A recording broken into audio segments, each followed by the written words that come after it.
What's up, Circus friends? This is Tracy here from the Circus office. We are doing a video today. It's the first in our series that is called So You Think You Want a Pug. Today's topic is going to be, why are pugs so expensive? The pricing of pugs. Back in the day, when we were growing up, my husband and I, we would have a neighbor that would have a dog, and it would run around the neighborhood, right? And it would get pregnant with somebody else's dog, and it would come home and it'd be pregnant and it'd be time to deliver, and then the dog would go hide under somebody's car and have its puppies because it wants a safe place to go. And you would find it a few days after it delivered by itself. The puppies are dirty and covered in mud and leaves, and wash them off, right? Bring them in the house, put them in a cardboard box. Mom's with them for about 5 weeks. Then you would put an ad in the paper or put a message on the bulletin board, remember those, and say, free puppies, come get them. And it's all good, right? That's how it works. My hubs laughs at me whenever I spend so much time with my pregnant moms and my puppies, because he's like, dogs can do it by themselves, right? They don't need your help. And yes, they can. But I am there for my puppies. And so here is some of the reasons why pugs can be so expensive compared to other breeds. So before we even put a dog in our breeding program, before we even decide to breed a dog, we have it genetically tested.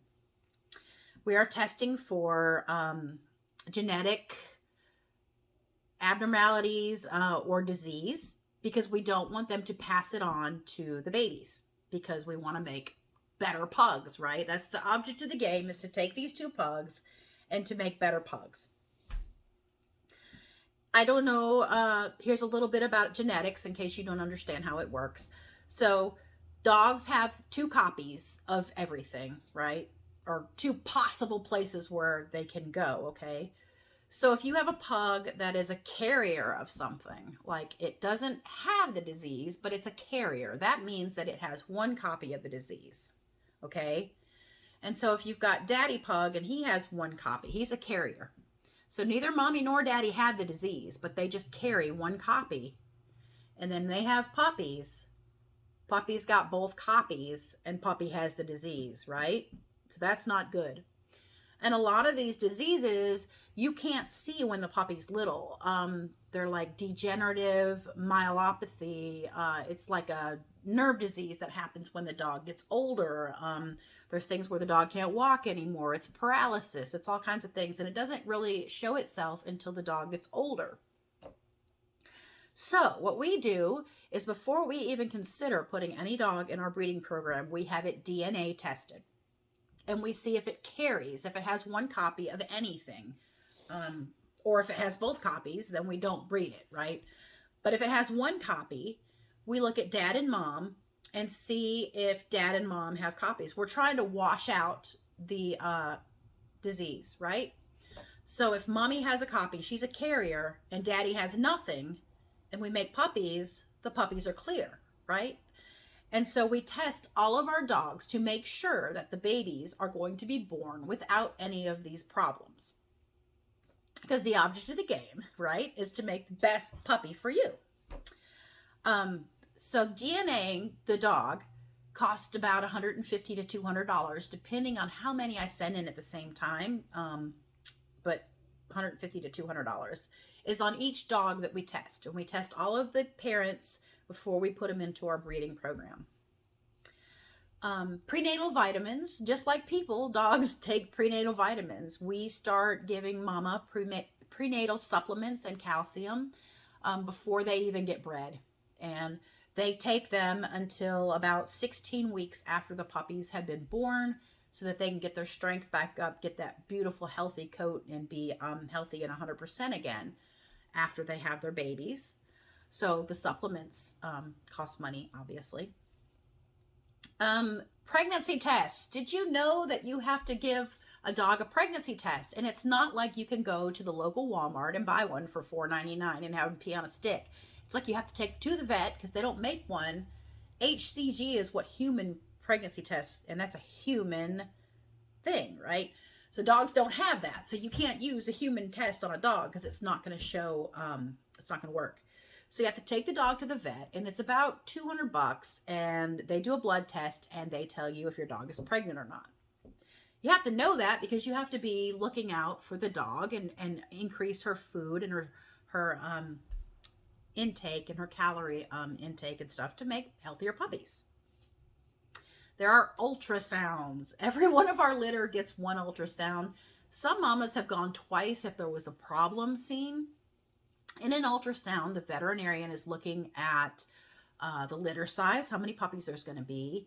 And he's also looking at the head size of the babies, because if they have particularly big heads, since pugs have big heads anyway, they're not going to fit through the birth canal and they're going to need a C-section.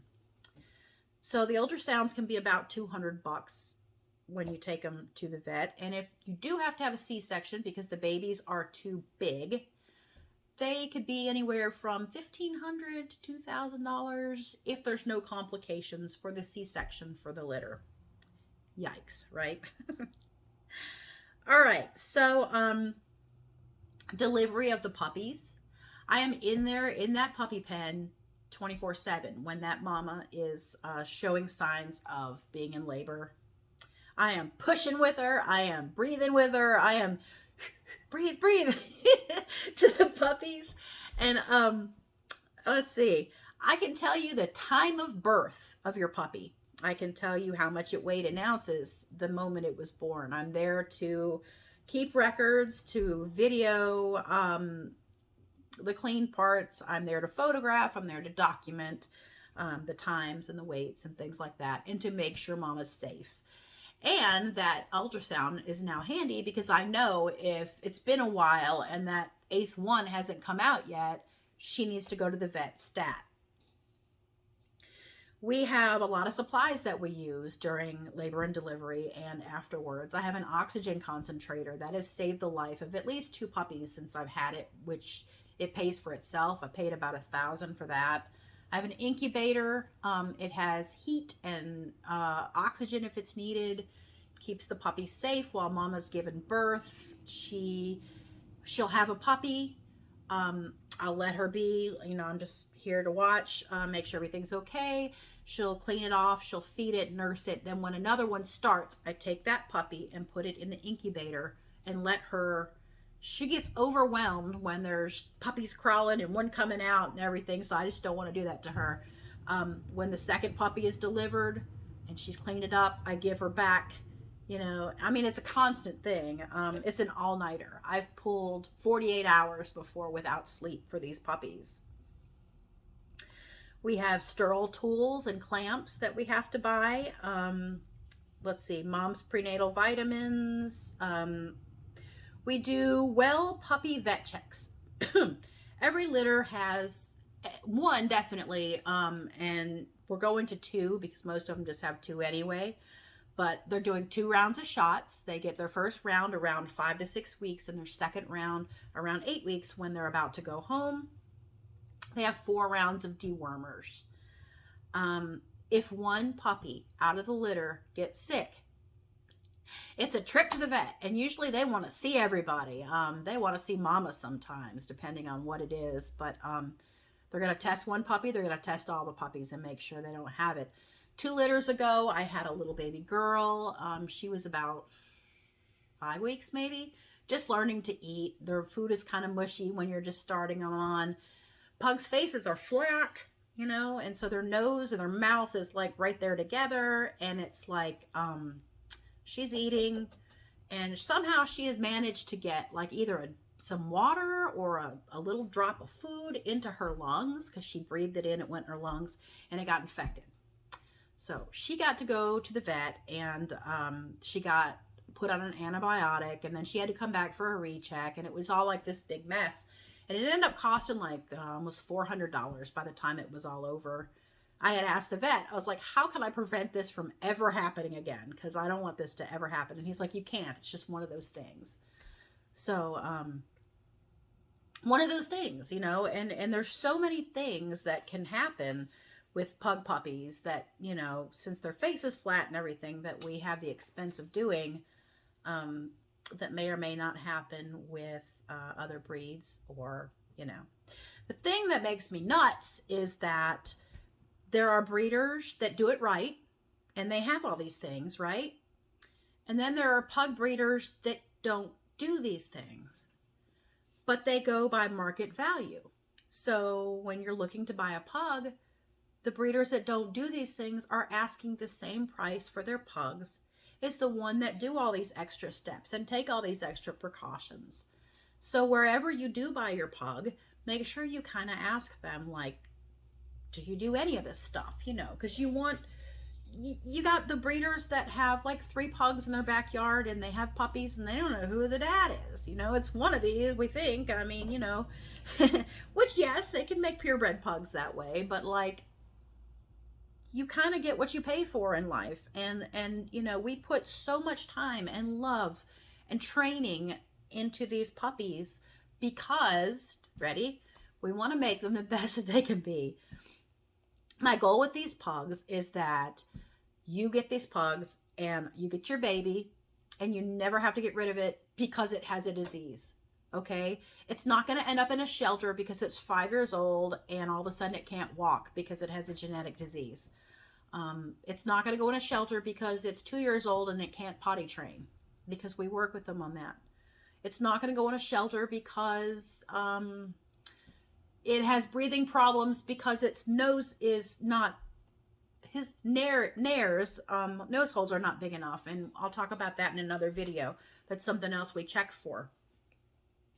So I'm trying to go behind the scenes before the puppies are even born or anything, before they're even bred, before we even try to breed dogs. And I'm trying to make sure that before I breed the dogs, that these are going to be the best puppies I can possibly make, so that they will have a forever home and they're never going to get given up on, because I'm going to make them healthy and good for you. Yeah. So that's my story and I'm sticking to it, right? That is why puppies, or at least my puppies, are a little on the high pricey side, because we go through all these steps and all these motions to make sure that they're going to be the best possible puppy that you could ever want.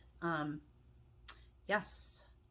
So if this video was entertaining or useful to you in any way, please like our post and follow our page at Circus Pugs. And if you are a breeder or someone with a pug that has anything to add to this list of things of why pugs are so expensive, please feel free to put it in the comments below, because I bet I left a lot of stuff out. But anyway, thanks for watching. I appreciate you guys so much, and I'll see you next time. Bye-bye.